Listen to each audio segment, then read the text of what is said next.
Nos 2 últimos episódios, a gente fez um resumão de renda fixa. Hoje a gente vai falar de renda variável. Ao contrário da renda fixa, a sua rentabilidade na renda variável não vem dos juros que você ganha ao emprestar o dinheiro para alguém.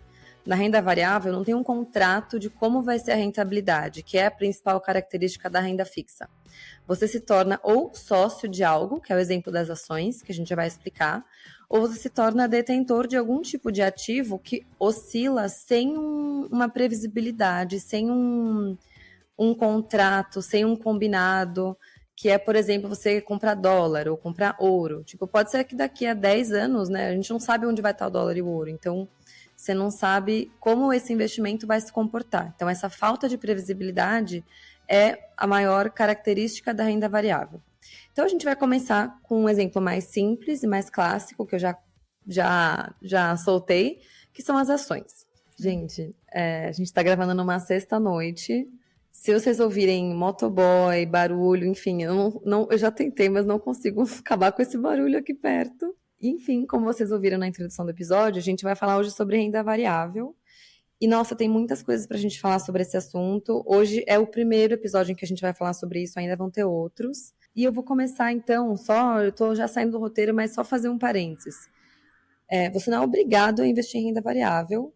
Hoje a gente vai explicar, vai falar como é que funciona, o que é, mas assim, a gente não quer que você saia desse episódio com um FOMO de tipo, nossa, eu preciso investir em ações amanhã. Calma, aqui a gente está numa vibe bem mais tranquila, a gente só quer explicar, porque acho que é importante a gente apresentar as coisas do jeito certo antes de depois fazer outros conteúdos mais complexos. Bom, vamos começar pelo exemplo mais simples e clássico de renda variável, que são ações. E talvez seja o que vocês já são mais familiarizados. Mas as ações nada mais são do que você se tornar sócio de uma empresa. Então, se essa empresa tem capital aberto, o que significa a empresa ter capital aberto?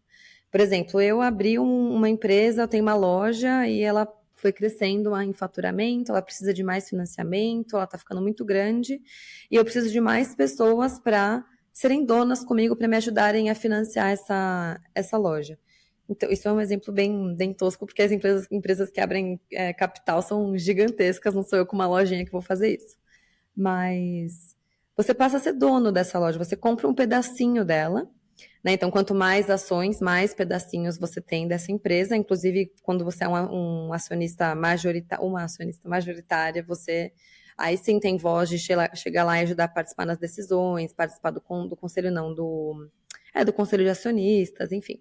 Mas as pessoas, né, como nós no dia a dia, a gente compra uma ação aqui, compra ação ali, você simplesmente é um acionista minoritário. E na prática, o que isso significa para você ao investir e como um investimento? Você, depois de comprar essa ação, ela está lá no seu portfólio, na sua continha da corretora, e ela o ideal é que ela vá se valorizando. Como que se valoriza? Se a empresa vai crescendo, se a empresa vai bem, se a receita dela aumenta, se ela começa a dar mais lucro, se ela diminui custo, etc. Então, a empresa vai valendo mais, esse bolo vai crescendo, e aí a sua ação vai se valorizando. Então, se antes a empresa valia R$1 milhão, hoje ela vale R$10 milhões, a sua ação valorizou, o valor da empresa aumentou. Então, resumindo, é assim que você ganha dinheiro com ações. Você comprou a ação por um valor X, se daqui a sei lá quantos anos isso está a 2x, 3x, 4x, quando você vende essa ação, lá no site da corretora mesmo, então não é que você teve uma rentabilidade X% por ano, que é o que a gente via na renda fixa nos últimos episódios. Você lucrou, é uma venda, é tipo eu comprar isso aqui vale R$10. Se daqui a 10 anos isso aqui valer R$5.000, eu lucrei o valor que eu vendi menos o que eu gastei, o que eu comprei. Então, esse lucro é assim que você ganha dinheiro, com ações. Então, não sei se você explicaria melhor, Ká, você adicionaria alguma coisa? Eu tô tentando fazer um exemplo bem simples. Não, acho que daqui a pouco a gente vai falar de outras coisas de renda variável e, na verdade, você pode lucrar também, além da ação ter se valorizado e etc. Mas a gente vai falar um pouquinho melhor sobre isso depois, sobre o tal dos dividendos. Mas aguenta aí que a gente vai chegar lá, mas a renda variável ela tem esses dois lados.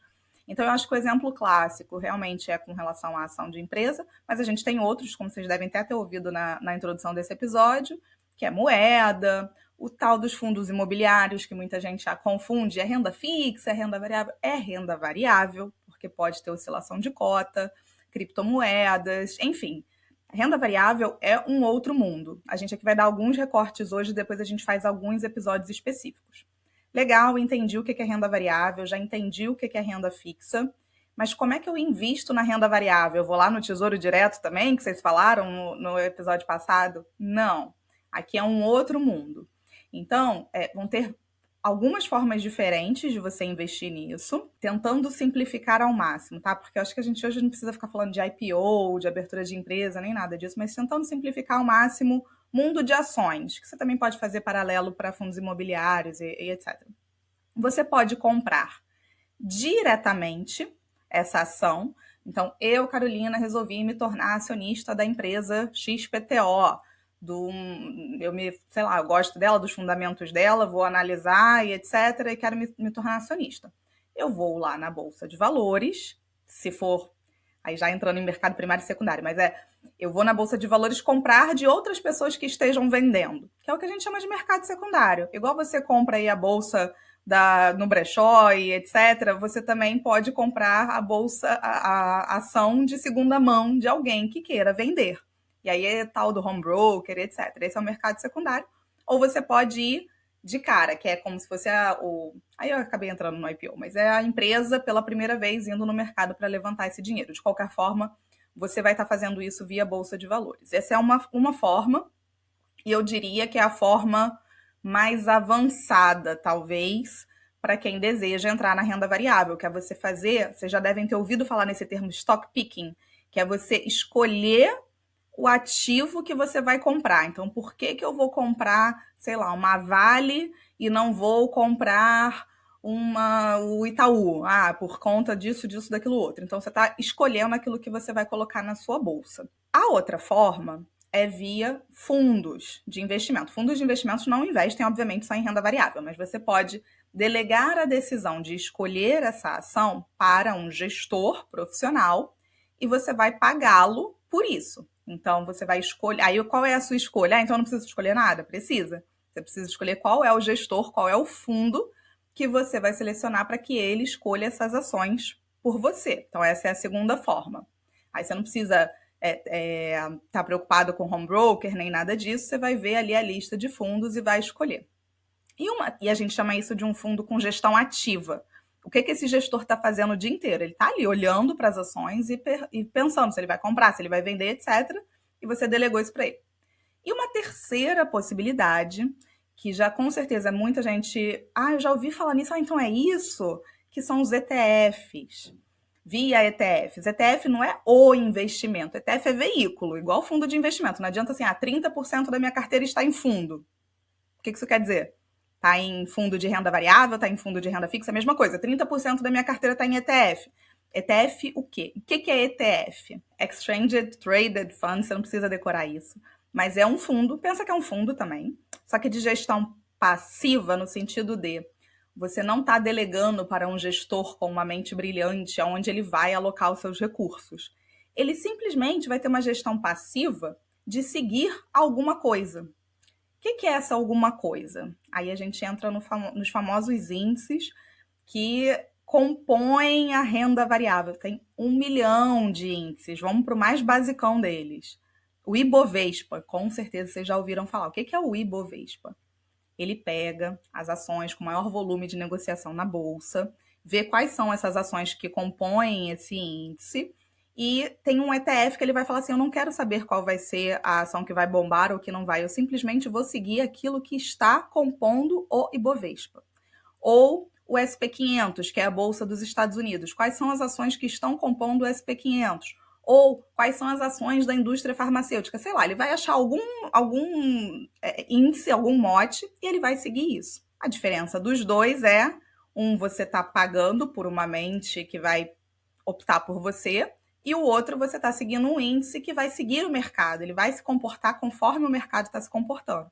Logo, um custa mais caro, o outro custa mais barato, via de regra. Aí eu não sei, Vicky, o que você adicionaria também sobre essa parte? Então, a gente falou das 3 formas, tá? Só para lembrar. Eu acho que eu só ressaltaria que Se você quiser falar em português, você que está ouvindo, o ETF é um fundo de índice, e aí pelo nome você já entende o que que ele é. É um fundo que ele vai seguir um índice. Então, por isso que, como a Ká falou, ele é passivo, não é uma pessoa que vai ficar decidindo uma estratégia. É um trabalho muito mais simples, teoricamente, e por isso é um fundo de custo muito mais baixo, porque você não está pagando alguém para tomar grandes decisões com seu dinheiro. Essa pessoa está só fazendo a gestão no sentido de alocar lá, mas não tem um trabalho muito grande de estratégia por trás. E eu acho, vou fazer um mini desabafo. A gente ainda vai fazer um outro episódio só sobre isso, porque a gente acha que é um assunto super interessante. A gente quer falar sobre custos. Já vou entrar no custo, que acho que era o próximo ponto, Kai, e aí você volta, mas putz, faz muita diferença a gente investir num fundo de gestão ativa ou num fundo de gestão passiva. Um é mais caro que o outro, mas isso importa? Tipo, qual que é a diferença? Qual que é melhor? O que que a gente acha?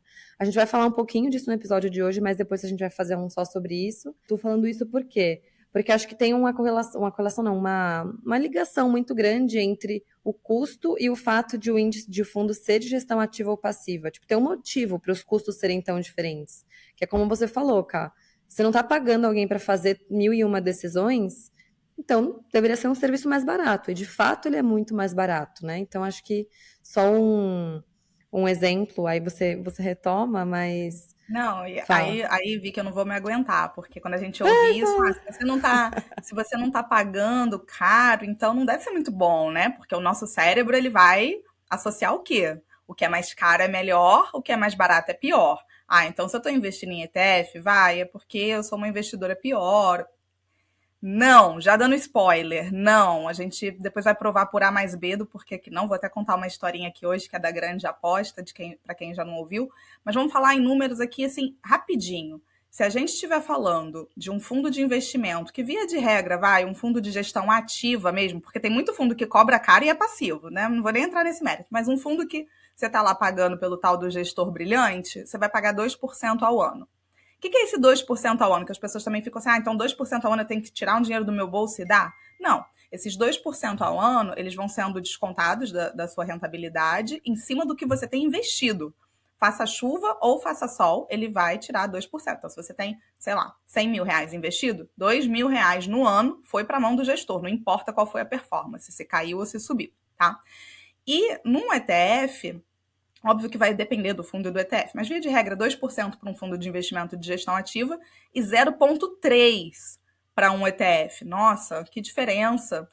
Mas 2%, 0,3%, tudo baixinho, não faz diferença nenhuma. Quando estamos falando de renda variável, e já vamos entrar nisso aqui, a gente está falando de investimentos de longo prazo. Então, a gente jamais pode pensar nesse custo como sendo um custo que eu vou ter durante um ano. Eu preciso pensar nesse custo em janelas longas, 10 anos, 20 anos, 30 anos.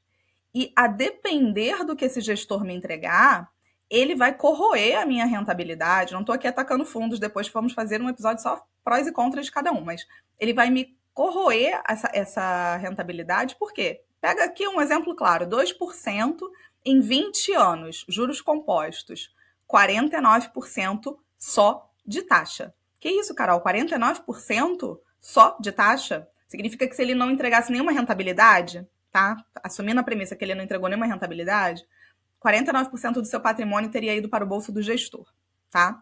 Num ETF, esse 0,3% em 20 anos seria 6%.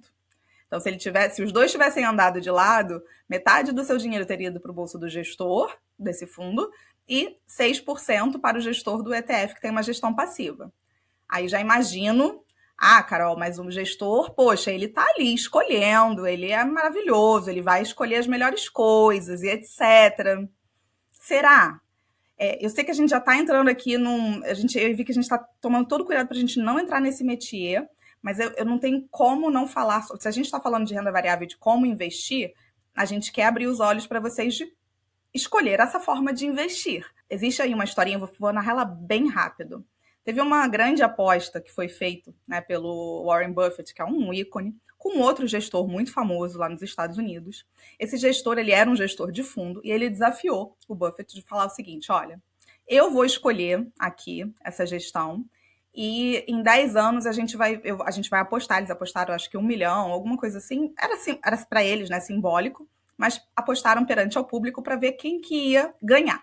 E esse gestor falou, eu vou ter uma gestão ativa, e o Buffett falou, quer saber, eu não vou escolher nada, eu não vou escolher qual é a ação que eu vou, nada, eu simplesmente vou pegar um ETF que investe no SP500, que é a bolsa americana, e daqui a 10 anos a gente se encontra e a gente vê quem ganhou. E o que vocês acham que aconteceu nessa aposta? Esse cara, ele escolheu 5 fundos de gestão ativo, que a gestora dele recomendava, e, como eu falei, o Buffett escolheu só um. Eles nem esperaram os 10 anos, tá? No ano 9, o ETF do SP500, naquela janela ali, né, que eles estavam, rendeu 85%, e a gestão ativa do outro, que tinha 5 fundos, toda uma estratégia, não sei o quê, 22%. Isso virou uma lenda real no mercado para comprovar que, às vezes, quando eu vi que a gente fala aqui, gente, feijão com arroz, não é feijão com arroz por acaso, ele alimenta, né? Ele é barato, ele alimenta e vida que segue. Não é por acaso. Então, assim, vamos começar já esse episódio desconstruindo algumas coisas que a gente ouve, de que é tudo muito complexo, de que é tudo muito... Às vezes a gente precisa estudar muito e aprofundar muito para chegar à conclusão que podemos simplificar algumas coisas se assim a gente quiser. Porque eu não estou falando que fundo de investimento não faz sentido. Eventualmente, para a Previdência, para alguns benefícios, possa fazer, ou se você der a sorte de escolher aí esse gestor brilhante que vai bater o mercado, mas que é o bicho em extinção a cada vez mais. Diga aí, Nossa, eu amo esse exemplo que você trouxe. E eu queria complementar com uma coisa que acho que a gente ainda vai tocar nesse assunto mais vezes no podcast, que é, muitas vezes, investimento é uma coisa que pega muito no ego, eu acho, da pessoa querer falar, eu investi nisso, eu investi naquilo, eu sou bom. Não, todo mundo investe mal, mas eu investo bem, eu vou acertar. Não é uma questão de opinião, é uma questão de fatos. Assim, a gente sempre que vê análises de como os fundos performam ou de como o trader performa, que a gente já vai falar daqui a pouco, a gente vê que mais de 90% dos casos, você não é especial, você não tem sorte, você não é mais inteligente do que a média. Todo mundo acha que é mais inteligente do que a média, só que essa conta não fecha, né? E não é nenhuma questão de inteligência, tá? Acho que assim, não dá para prever o futuro. E quem fala que sabe o que vai acontecer no futuro tá mentindo ou é muito ingênuo. Então, isso que você até falou um pouquinho antes de stock picking, para quem nunca ouviu essa expressão, em inglês ela vem de pick stocks, que é escolher ações. Então, é de gente que quer investir, tipo, eu analisei aqui, eu vi que a ação A, a ação B e a ação C, essas aqui vão dar muito certo no futuro. Cara, se você põe todo o seu dinheiro, ou metade do seu dinheiro, que seja uma parte, nessas ações, e essas empresas ou quebram, ou simplesmente não rendem, assim, continuam o mesmo preço dessa ação por muito tempo, que não é impossível, ou a ação delas cai, você literalmente perdeu o dinheiro. Então, assim, é uma coisa que acho que a gente tem que separar o ego, sabe, do investimento, porque investir não é para ser lazer, não é para ser uma coisa super emocionante e não é uma coisa para você ficar se provando para os outros. E é engraçado, né? A gente tá tocando mais nesse assunto hoje do que no episódio de renda fixa, porque normalmente isso acaba acontecendo mais na renda variável, né? Porque daí tem essa coisa de, eu escolhi essa ação, eu pesquei uma oportunidade ali que ninguém viu, ou não, eu sou um ótimo ou uma ótima analista de ações, enfim.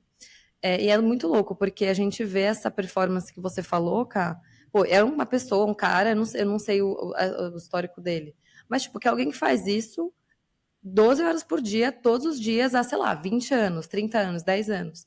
Imagina a gente que, tipo, não tá analisando a ação o tempo todo, que não sabe tudo sobre a empresa, não tem todas as informações, mas a gente vai acertar mais que o cara que sabe tudo. E nem o cara que sabe tudo, tipo, acerta na maioria das vezes. Então, acho que eu só queria trazer isso para complementar o que você falou, assim, acho que quando vocês forem pensar em renda variável, tentem o máximo possível não cair nisso de ego, de não, mas eu vou acertar, ninguém acerta, mas eu vou, porque é assim que começa a cagada. Não, total. E a gente aqui, né, porque daí já até dá um outro gancho, assim, então, só para a gente falou das formas de investir, dos tipos de renda variável, etc., mas existem estilos. A Vicky, ela meio que já deu alguns spoilers. Que estilos são esses? eu posso ter um estilo de renda variável, que é o famoso buy and hold, também é um jargão que vocês já devem ter ouvido, que também o que isso significa? Eu compro e seguro. O que é isso? Eu escolho algumas ações, por qualquer motivo que seja, e faça chuva ou faça sol, que é até bem o estilo do Buffett, né? Faça chuva ou faça sol, eu vou segurar essas ações e é isso que vai me trazer rentabilidade no longo prazo. E, enfim, tem estudos que comprovam isso, etc. Tem um outro lado que vai ser do trader. O que é isso? Ele quer comprar e investir, ele quer comprar e vender o tempo inteiro, muitas vezes, não quero entrar muito nessa parte técnica, mas muitas vezes são pessoas que fazem análises técnicas. O que é isso? Quando a ação eles entendem graficamente, independente de qualquer coisa, que ela já atingiu o topo, e aí dali ela tem que vender, porque depois vai cair, enfim. Pessoas que querem ficar comprando e vendendo, e existem diversas pesquisas também, tem um estudo, acho que foi da FGV, né? Que 90%, mais de 90%, depois eu tenho que entrar aqui para ver, mas enfim, é um número absurdo, perde dinheiro com isso, né? Em trader, não estou falando que todo mundo perde, mas é um caminho que, será que a gente quer seguir? E existe uma terceira via, que eu vou confessar, que eu vejo bastante no Universo FIRE, aqui puxando para o meu métier. Não é a minha pegada, já deixei isso bem claro lá no episódio de renda fixa, mas sei que é de muita gente do Universo FIRE, que não é nem um buy and hold e nem um trader, mas entendem a renda variável como movimentos cíclicos de mercado. Tem fundamento totalmente isso, realmente o mercado ele passa por movimentos cíclicos, mas você está assumindo uma postura de que você sabe ler esses movimentos. O que eu estou querendo dizer com isso? Agora está na hora de me desfazer das minhas posições que eu segurei de renda variável. Agora está na hora de entrar. Tem pessoas, sim, que vão saber fazer essa leitura, mas eu quero deixar isso bem claro, que quem quiser se aventurar nesse mundo, e não estou falando num tom pejorativo de ser uma aventura, não é isso, mas tem que entender muito bem das suas emoções, do seu psicológico, ter muita canja, muito tempo de estrada, para conseguir fazer isso de uma forma que se sinta à vontade. Então, assim, tem essas 3 formas de você lidar com a renda variável, do buy and hold, do ficar comprando e vendendo, e de tentar fazer movimentos cíclicos. Quando você faz isso delegando a gestão e não querendo comprar ativamente, através de um ETF, etc., você está, de alguma forma, se blindando um pouco desse FOMO de, eventualmente, alguém está falando que está na hora de comprar, na hora de vender, porque no fim do dia, a verdade é que ninguém tem certeza de nada, né? Nem o melhor do melhor do melhor do melhor. Então, é muito de entender aí como é que é, enfim, como é que é a sua pegada com relação a isso. E um outro ponto que eu gostaria de falar, da renda variável, rapidinho, é sobre a questão dos dividendos, porque eu acho que esse é um chamariz, ainda mais agora na época de internet, e desculpa os meus colegas FIREs que eventualmente estão ouvindo isso e fazem isso, mas a gente está numa era do tipo que pingou o dinheiro do dividendo na conta, o que a pessoa quer fazer? Ela quer postar que caiu o dinheiro do dividendo na conta e mostrar para o outro que está ali vendo aquilo, falando assim, você está vendo? Se você estivesse investindo, você estava aqui com o dividendo pingando na sua conta. Eu entendo e acho que se isso for um estímulo para a pessoa investir, que ótimo, faça. Melhor isso do que, enfim, né, gastar o dinheiro, acho ótimo. Gastar o dinheiro com coisas que não quer, acho ótimo. Mas o dividendo ele pode ter o lado bom e o lado ruim. Então, o que é o dividendo? O dividendo é a empresa juntou ali o dinheiro, ela tem uma política para isso, tá? Não vou entrar nesse mérito.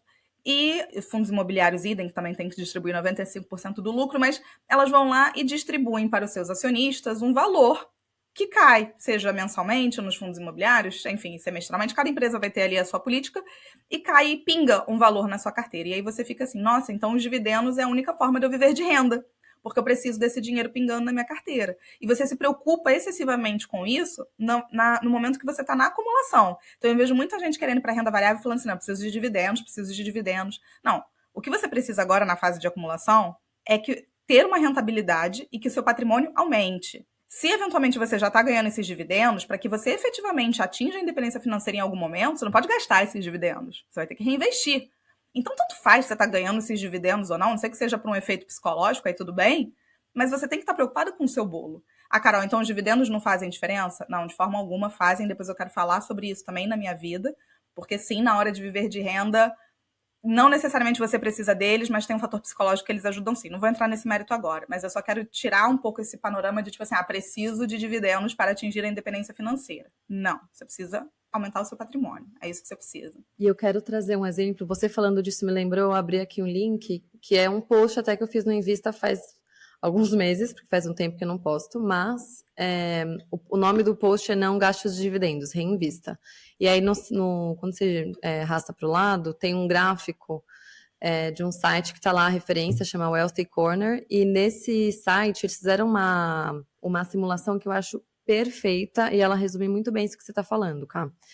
Fizeram uma simulação no ano passado, falando, eu estou aqui lendo a página, está escrito, vamos supor que você investiu $1.000 no S&P 500, que é, enfim, o ETF de S&P 500, que é o índice da Bolsa de Valores americana, que a gente já comentou. Se você tivesse investido esses $1.000, né, no S&P 500 em 1980, então de 1980 a 2022 foram 42 anos. Se você tivesse gasto os dividendos sempre que eles tivessem pingado na sua conta, em 2022 você ia ter $33.500. Se você tivesse reinvestido esses dividendos, você teria $93 mil. Você teria 3 vezes mais dinheiro. Eu acho, assim, eu gosto acho que a gente sempre traz, né, simulações, exemplos, porque eles comunicam mais do que 1.000 palavras. Assim, um gráfico diz mais que 1.000 palavras. Então é isso, acho que a matemática não mente, tipo, é um dinheiro que se você gasta, é o que a Carol falou, é o seu momento de acumular, você está no momento de criar o seu patrimônio, você vai pegar esse dinheiro que ele brotou, tipo, ele foi um filhotinho ali da sua ação, ao invés de você fazer mais filhotinhos com ele, você foi lá e foi podando a planta e não deixando ela crescer, sabe? Então, Perfeito. acho que é bom a gente pôr esse parênteses mesmo dos dividendos, cá. Perfeito. Então, assim, não precisa investir na renda variável para ganhar dividendos, e isso é o que vai fazer com que você atinja a independência financeira, tá? Peraí, Carol, beleza, você vi que falaram isso tudo. Então, sabe o que eu tô chegando à conclusão? De que eu não quero esse negócio de renda variável, não. Eu vou ficar só na renda fixa. É um caminho perigoso também. E aí, por que cargas d'água que a gente está querendo falar sobre renda variável e falar bastante sobre esse assunto? A gente quis ser bem pé no chão no episódio passado para mostrar que não, você não precisa se você não quiser, mas ela não está aqui por acaso, né? Ela não existe um por motivo, acaso. né, para as pessoas Exato. investirem nisso. Exatamente, ela não está ali por acaso. É porque a gente está falando de uma questão de ter no longo prazo, estamos falando aqui horizontes acima de 10 anos, tá? Um dinheiro que você pode manter acima de 10 anos. Em longos períodos, ela tem uma expectativa de retorno que pode ser maior. Expectativa de retorno não é garantia de retorno, mas existe expectativa de retorno que seja maior. Aí, até tem um gráfico super interessante, a Vicky tinha colocado no roteiro aqui, que é comparando o Ibovespa, o índice da Bolsa Brasileira, com um IPCA mais 4, que é uma inflação mais 4, algo que você consegue num papel de renda fixa, IPCA mais 6, e mostrando que o Ibovespa na janela ali, essa janela ela não estava pegando esse período histórico recente que a Bolsa deu uma subida, mas mostrando que a Bolsa andou de lado e se você tivesse investido na renda fixa, você teria. Só que essas análises, ela é ótima para mostrar assim, não existe garantia de nada. Mas é óbvio que diversificar, né, essa é a palavra certa, ao diversificar a sua carteira e entender até que ponto você está a fim de correr riscos ou não, porque tem pessoas que têm muito apetite a risco, não tem nada de errado nisso, você pode dar umas porradas maiores. Tem pessoas que se orgulham, e tá tudo bem, de ver uma carteira com muitos movimentos e falar o seguinte, que tá vendo, cara, eu aguentei ali anos penando, com um negócio andando de lado e de repente o bicho fez um foguete. Isso é renda variável, eu tive estômago para passar por isso. Bato palmas, de verdade, para essa pessoa. Bato palmas e bato, assim, palmas de pé. Porque ela sabia o que ela estava fazendo em termos de aguentar, sabia o horizonte dela, etc. Eu bato palmas para minha carteira. Né? Eu batendo palma para mim mesma, né? Jogando confete. Não, mas quer dizer que você sabe o que você está fazendo, você está confortável com isso. Eu tenho um comentário sobre isso que eu não posso esquecer de falar. Mas é ver ali ela de pouquinho em pouquinho. Aí, de repente, na pandemia, ela deu uma quedinha, assim, mas, tipo, de pouquinho em pouquinho e tal, e não sei o quê. E eu olho para trás e eu comparo. Caramba, se eu estivesse na renda variável, eu estaria um tiquinho melhor. No meu caso, é um tiquinho, graças a Deus, mas poderia ser muito. E eu falo assim, tá tudo bem. Caraca, olha onde eu cheguei, sabe? Colocando grão em grão. Então, não tem certo e errado, mas sim, a renda variável, ela potencialmente pode te dar um boom, ela pode te dar um up. E é impossível eu falar que eu não conheço pessoas que atingiram a independência financeira por conta da renda variável, tá? Assim, eu acho até que eu sou exceção de ser tão focada na renda fixa. Diria que eu sou exceção. E aí faz seu comentário, Vicky, que depois eu vou falar um outro negócio. São duas coisas. Uma quer dizer, três, sei lá. Isso que você falou mostra como não dá pra gente ficar se comparando. Ah, o fulano investe assim, o fulano investe assado. O fulano se sente melhor, eu acho que a fulana é melhor porque ela tem mais apetite a risco. Meu, não existe o melhor, existe o que faz você dormir em paz e conseguir, ainda assim, ter uma ótima rentabilidade. Pô, tá rendendo acima da inflação, eu tô protegendo meu dinheiro da inflação, tô tendo uma rentabilidade boa, sem perder o sono, sucesso. Tipo, para mim essa é a métrica de sucesso. Só que tem gente que consegue ter essa paz de espírito com mais renda variável, tem gente que tem que ter menos, tem gente que tem pavor, e é muito individual. E o que eu queria comentar, eu acho que eu já indiquei esse livro, mas eu vou indicar de novo. Esse é o Psicologia. Eu nunca sei se ele é Psicologia Financeira ou Psicologia do Dinheiro. Eu acho que é Psicologia do Dinheiro. Não lembro em Do Morgan português. House? Do Morgan, Porque A em psicologia inglês financeira. Acho que a gente já falou desse livro umas todos os 70 episódios. vezes, Ele é né? muito maravilhoso. Gente, se você não lê esse livro, Aqui leia. também, só que ele tá Sério. servindo de apoio. Eu não posso tirar, porque senão vai cair tudo. Eu juro, ele tá aqui embaixo. E ele fala nesse livro, na versão inglesa, na página 159, 158 e 159. Ele fala, tudo tem um preço, só que nem todo preço vem na etiqueta. E aí, na primeira vez que eu li isso, eu fiquei, o que ele quer dizer, né? Um papo filosófico. Quando eu li, eu falei, caraca, faz muito sentido, que o preço da renda variável não é um custo tipo, você vai pagar uma taxa, né? Óbvio, se for um fundo, tem a taxa de administração do fundo. Mas, assim, é um preço psicológico de aguentar essas quedas e esses momentos de altos e baixos que não é se eles vão acontecer, é quando eles vão acontecer, porque eles vão. Assim, quem tinha renda variável na pandemia doeu muito. Depois já recuperou, tipo, o mercado já voltou, beleza, mas, pô, naquela época que a gente tá no meio do furacão, quarentena, nem tem vacina ainda, quando que a gente vai poder ver as pessoas de novo? Puta, o mercado tá derretendo. A gente tem que pensar em como que a gente se sente naquele momento, olhando para trás e vendo o negócio já deu certo, você fala, não, na próxima eu vou conseguir me segurar. Não, mas você tem que ver como é que você vai se sentir no meio do furacão, né? Então ele fala, o preço da renda variável é esse preço mais psicológico, e tem um outro exemplo que ele traz no livro que é bem comum. A pessoa, se fosse investir na renda variável e entrar numa cápsula de gelo e só acordar daqui a 20 anos, tipo esses filmes futuristas, ela provavelmente não ia, né, vender as ações dela e ela provavelmente ia estar muito bem. Tipo, ela passou por altos e baixos, passou por vários ciclos de 20 ou 30 anos, sei lá, 40 anos, muitos anos. E ela vai provavelmente ter uma carteira que sobreviveu a muitos altos e baixos, que teve uma tendência positiva, porque acho que quase todos os mercados, principalmente de mercados desenvolvidos, todas as bolsas se valorizam ao longo de 20, 30 anos. E essa pessoa deu certo, né? A carteira dela foi bem, porque ela estava lá congelada na cápsula ali, preservei, assim, a pessoa não estava sentindo a dor de barriga todo dia, subiu, caiu. Agora, as pessoas normais, que são todas, que estão lá sentindo a dor, puta, hoje caiu 10%, ou nossa, eu estava há 2 anos, minha carteira estava subindo, eu ganhei, sei lá, 30% nos últimos 4 anos, em um mês eu perdi tudo, porque mudou o governo, mudou não sei o quê, teve uma decisão, o dólar, o petróleo, não sei o quê, a guerra. E, tipo, essa sensação de, cara, eu tava lá, conseguindo, minha carteira tava subindo, do nada, pá, isso dói. Esse é o custo, é você conseguir aguentar.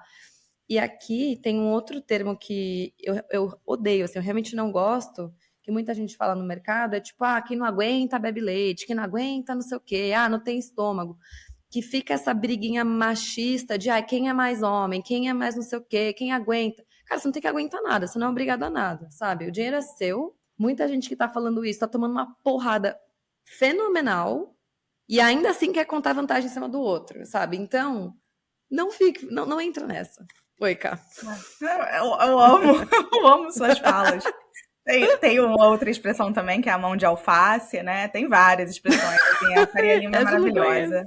A Faria Lima é maravilhosa. Mas, sabe o que é melhor disso tudo? Que você falou exatamente isso, né? Quem tá tomando a porrada não fala. O que eu acho que gera muito isso nas pessoas, e assim, se a gente puder, né, compartilhar isso, se vocês puderem tirar também, além das coisas técnicas que a gente falou, E assim, quando você tá muito tempo nessa estrada, você olha e só fala assim, ai meu Deus do céu, mas eu sei que no início gera essa ansiedade. Ainda mais numa época de casas de análise, de 1 milhão de influencers e etc. O que a galera faz? 99% das pessoas. Elas vão mostrar a carteira na hora que o foguete decolou, tá? Então agora, nesse momento, estamos gravando no dia 14 de julho, nos últimos 2 ou 3 meses, o que a gente mais vê é a galera da renda variável, porque começou a melhorar, ou a galera dos fundos imobiliários, etc., postando carteira.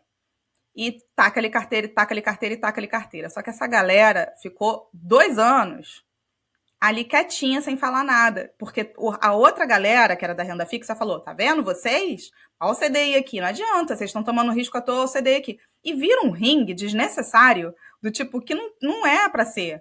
Não é para você que tá ali com o CDI ganhando, achar que o outro tá fazendo bobagem, ou o outro que tá fazendo não sei o quê, tá achando que você tá fazendo bobagem. Não, é um ringue desnecessário.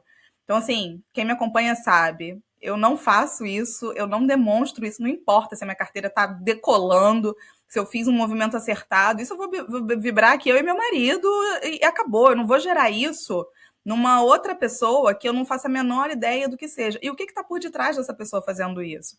Muitas vezes, ou é uma questão de ego, ou ela está lucrando com isso de alguma forma. Então a gente precisa saber interpretar, quando você começa a ver prints de carteira, etc., o que está por detrás daquela narrativa. E é muito comum, eu acho assim, se a pessoa pelo menos ela faz isso porque ela quer fazer e, sei lá, mostrar a carteira todo mês e ok, mas então que ela faça no período todo, porque 99% das pessoas só fazem quando tá um negócio legal. Aí tira da bio, inclusive, sabe? Antes era tipo assim, eu fui a pessoa que fez tal coisa, quando tá tudo lindo. O negócio começou a ficar ruim, tira. Ah, gente, não dá. E isso, em quem tá vendo, em quem tá ali de marinheiro de primeira viagem, ou de segunda ou de terceira viagem, tá olhando aquilo e fala assim, poxa, olha pra carteira e fala assim, ah, eu tô triste. Não é assim. Olha pra você, para de ficar olhando pros lados quando o assunto for investimento. Olha pros lados em termos do que eu posso aprender, e não pra ficar copiando estratégia e copiando carteira, porque esse é o primeiro passo pra se estrupiar. Ai, falou tudo. Perfeito, cara. Eu Como que você queria. investe, Vicky? Ah, desculpa, eu já te cortei, porque eu já fiquei curiosa, assim. Como que você investe na renda variável? Eu uso ETF por enquanto só. Tipo, faz alguns anos eu comecei. Eu trabalhava na Verius, hoje a Verius não existe mais porque ela foi comprada pela Exinvest, que foi comprada pelo Nubank. Inclusive, hoje a estratégia que a Verius usava, que era basicamente tesouro direto e ETF só, era os três tipos de tesouro, e ETF de S&P 500 e ETF de Bolsa Brasileira só. Eram 5 classes, 5 ativos, era um custo muito baixo, enfim. E foi a época, quando eu trabalhei lá, que foi em 2018, era a época que eu estava terminando de pagar minha dívida, começando a investir. Mentira, eu terminei de pagar em 2019. Então, assim, eu comecei a investir mais para eu pegar o jeito e com um valor muito baixinho e para conhecer. Mas aí eu comecei a investir mais depois mesmo, em 2019, quando eu terminei de pagar minha dívida. Então, de lá para cá, eu mantive, porque é algo que me deixa muito tranquila.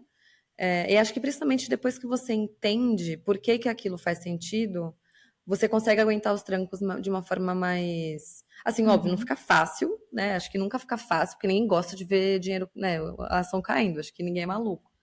Mas você entende porque você não deveria vender e você entende que vai fazer sentido no futuro e você se desespera um pouco menos, eu acho. Então eu continuei no Tesouro Direto e nos ETFs e agora Mas eu tenho vontade. você já foi direto até para ETF, você nem passou por fazer stock picking, você nem teve Não, essa vontade. nunca. Assim, vontade, não vou mentir. Eu já tive, porque a gente sempre acha, não, eu sou mais esperto que a média, né? Não, eu sou esperto. Eu já pensei isso, tipo, sei lá, uns 4, 5 anos atrás. Mas, sei lá, eu gosto muito de ler artigo de quem está no mercado há muito tempo, tanto no Brasil quanto fora, enfim, até o próprio o Morgan, esse perfil, sabe, de jornalista de mercado financeiro, livro, então.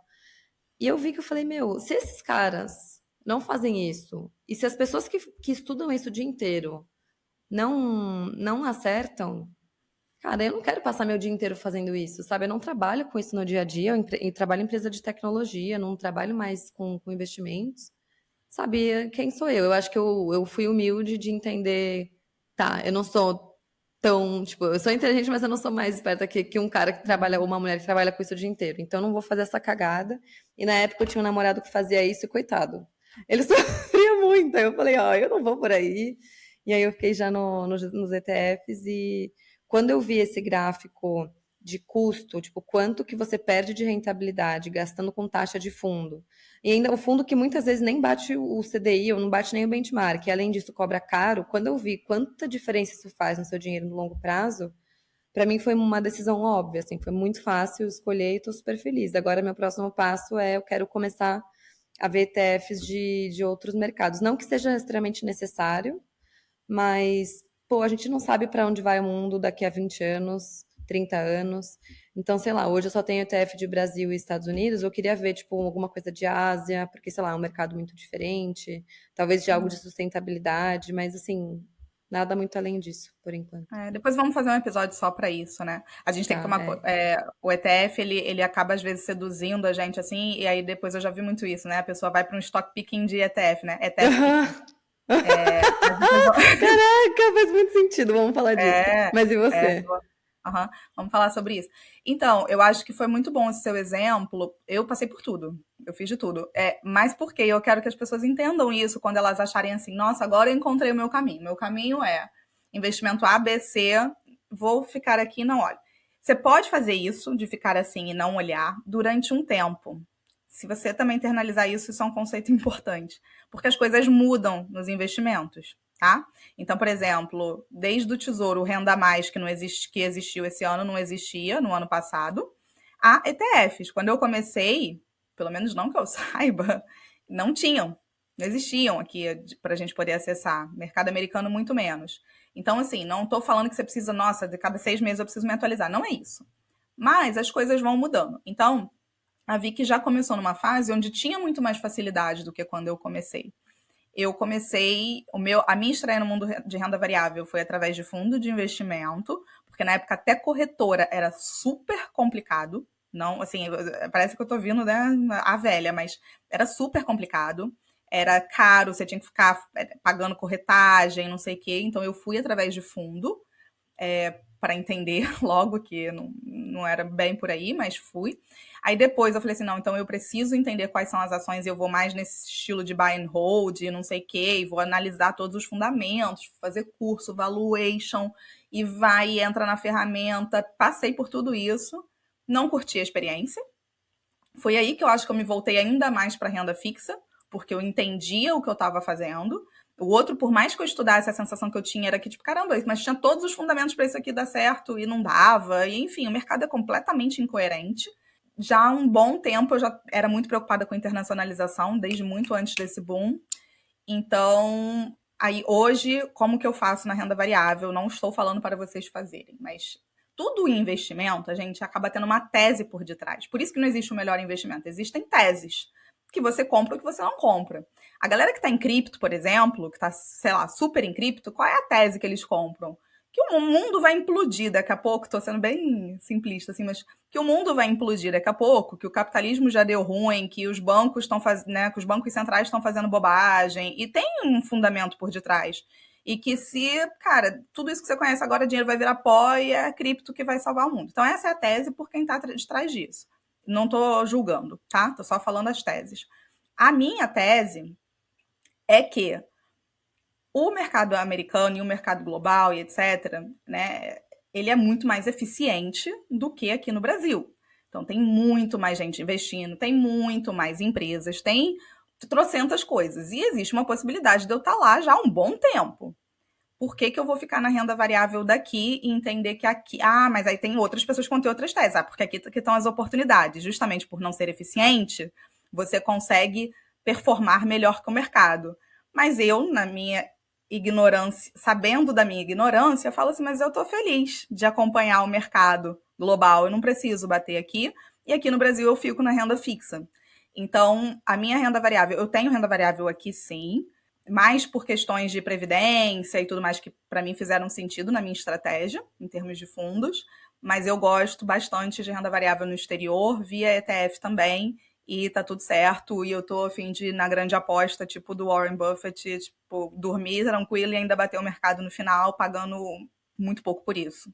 Então, essa é a minha corrente, mas não significa dizer. Tem outras pessoas, inclusive, que eu admiro, que estão a fim de comprar e vender ações e tudo mais, não é a minha pegada. Só um parênteses rápido, que eu acho que foi uma mudança grande para mim, de mentalidade, que talvez poucas pessoas vão conseguir compreender, mas eventualmente pode ter alguém que esteja já pensando sobre isso.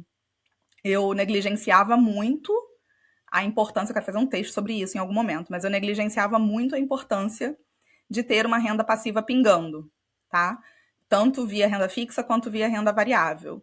Eu falava assim, cara, isso é bobeira, eu só preciso aumentar meu patrimônio, e eu acho que esse pensamento foi totalmente correto ao longo do acúmulo, mas na hora da virada, que eu tô nessa virada já há um bom tempo, né, preparando ali esse terreno para viver de renda, a renda pingando, ainda mais para mim, que sempre fui assalariada e tudo mais, ela tem um efeito psicológico muito grande, por mais que eu soubesse que eu pudesse sacar sem comprometer meu patrimônio. Tem trocentas estratégias para isso, escadinha de vencimento, não vou entrar nisso, a gente pode fazer até um episódio, estratégias de usufruição.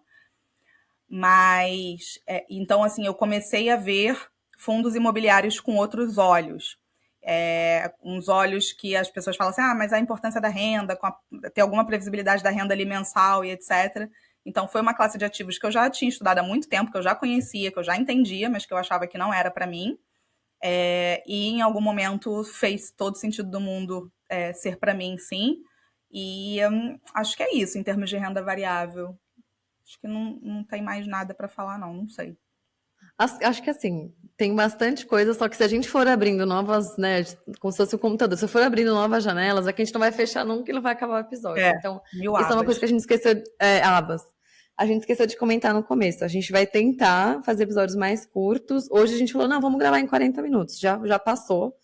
Então, a gente vai fechar por aqui. Eu tenho mais um comentário só, e aí a gente ainda tem vários episódios para falar disso. A gente vai fazer um desse que você falou, Cá, né, de para quem está começando a entrar na fase de usar o dinheiro que acumulou e investiu ao longo de muitos anos, o que tem que mudar na alocação, diversificação, porque acho que agora que a gente falou de renda variável e renda fixa, a gente pode entrar mais no assunto diversificação, ETF versus fundos ativos, enfim, previdência, enfim, o que faz sentido investir por longo prazo e tal. Então a gente vai entrar nesse Fundos assunto ainda. imobiliários, casas de análise, cada disso rende um episódio. Exato. Então a gente não vai falar 2 horas seguidas e ficar quebrando em parte 1 e parte 2. A gente vai tentar fechar hoje, a gente vai fazer mais vários episódios. E eu só queria fazer um último comentário, que é, voltando numa coisa que você já falou, que é tipo, então por que a gente fala de renda variável? Por que as pessoas investem na renda variável? Com base nas expectativas, como você falou, não é nada garantido, dá para ter dá para querer mais, dá para você tentar querer que seu dinheiro renda além do, sei lá, de um IPCA mais 13, IPCA mais 4, e aí vai muito de quanto você vai diversificar a sua carteira. E a diversificação tem uma frase que eu amo muito, que é, só não precisa diversificar quem tem certeza em 100% das vezes. Tipo, quem sempre sabe o que vai acontecer. Essa é a única pessoa que não precisa diversificar. Boa, não é? Boa Eu vou essa achar frase, aqui de hein? quem que é. Eu vou te Vou mandar. adotá-la para mim. É aqui, chama Sir John Templeton. É de um texto incrível, gente. Eu vou fazer um jabá, que foi meu namorado que escreveu, mas depois eu quero te falar. Eu quero muito chamar ele, inclusive. Nossa, adorei. Quero ver esse texto já. Nossa, vou adotar essa frase. Eu vou te mandar. Mas, enfim, que a diversificação qual que é a função dela? É você, cara, a gente se preparar para o futuro. A gente não sabe para onde vai. Por exemplo, a renda fixa, pô, ela é ótima, mas, cara, e se sei lá, a gente começar a diminuir o juro real e a gente daqui a alguns anos não existir mais um título vendendo que é IPCA mais 4, só vai ter IPCA mais 1. É possível, sabe? Ou, Total. puta, eu vou pôr tudo em renda variável e aí, sei lá, tem uma outra pandemia daqui a 3 anos que demora 5 vezes mais pra gente se recuperar. Aí você tá com tudo em renda variável. Então, assim, se você não tem certeza de tudo que vai acontecer, tenha tipos diferentes de investimento. Então, dá pra gente querer se proteger da inflação e querer ter uma rentabilidade melhor. E a renda variável é a forma de fazer isso, só que tem muitas opções dentro da renda variável, né? Então, também não precisa ser uma montanha-russa louca que você não vai dormir à noite, não precisa ser assim também, né? Então, você não é obrigado a investir, mas é bom a gente explicar o porquê que as pessoas investem na renda variável e te ajudar a ver como fazer isso sem perder o sono. Inclusive o contrário, né? Fazendo isso, dormindo melhor, porque você tem uma nova forma de investir que vai te ajudar. Então, acho que temos as indicações de hoje, né, Ká? Fora o livro que eu Sim. já falei. Acho que o talvez você deva aprender hoje também não faz sentido, porque o episódio inteiro é sobre coisa técnica, mas do nosso jeito, né? Não só, enfim, sem só falando jargões, mas vamos colocar as dicas de hoje, acho que vão ser boas. Bom, já falei do livro do Morgan. Para quem ouve podcast em inglês, ele tem um podcast muito bom também. Gente, eu fico impressionado. Até falo bastante dele para cá. É muito bom o pod dele. Chama.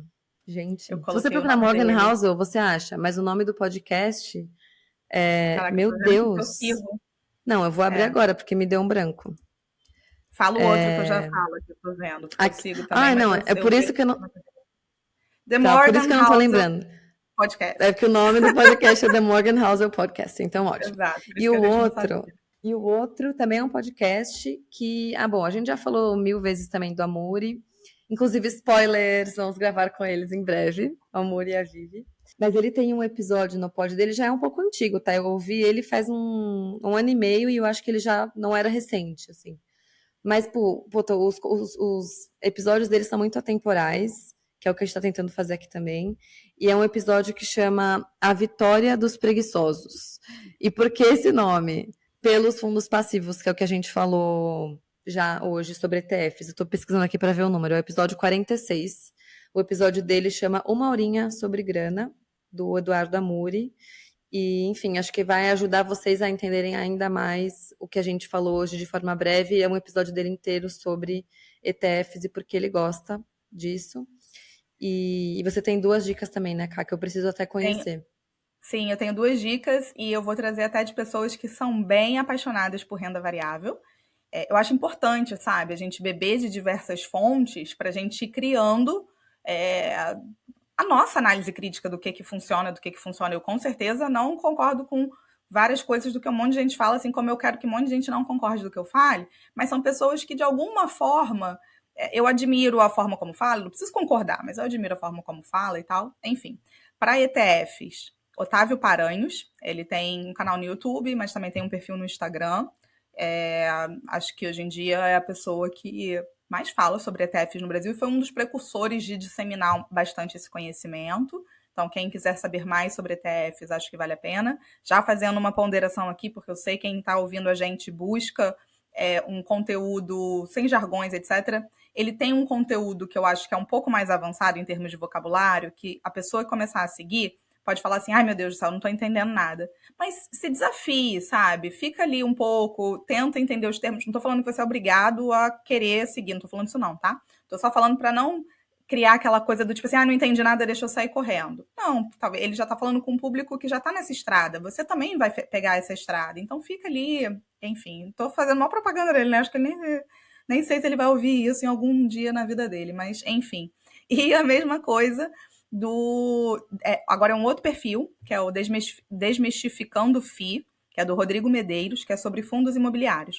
O Rodrigo, na verdade, ele é bem ávido também por renda variável, renda variável FIIs né? Mas assim, por ações. Ele até tem uma casa de análises e tudo mais. Mas por que eu estou indicando ele? Porque é muito comum a gente ver os amantes de fundos imobiliários, ele é um apaixonado por fundos imobiliários, mas falarem assim, não, o que importa é fundo imobiliário, a ação, larga isso, sabe aquela coisa assim, parece torcedor, que tipo, pega ali o investimento e se abraça com ele, e no final das contas o que ele fala é isso, gente, eu amo fundos imobiliários, eu tô falando, mas tem coisas boas, tem coisas ruins e etc e tal, então eu acho que pegar e beber dessa fonte, inclusive os dois fizeram um podcast juntos, e tipo, o Otávio, por exemplo, é meio que assim, não é que ele seja contra fundos imobiliários, mas não faz parte da forma como ele gosta de investir.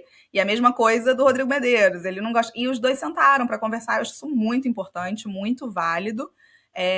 E são pessoas que, não posso falar que são fires necessariamente, mas participam bastante ali das conversas do movimento e que tem essa cabeça de independência financeira, da importância de você poupar, da importância de você investir e de saber o que está fazendo. Então, acho que são 2 boas referências aí para vocês também.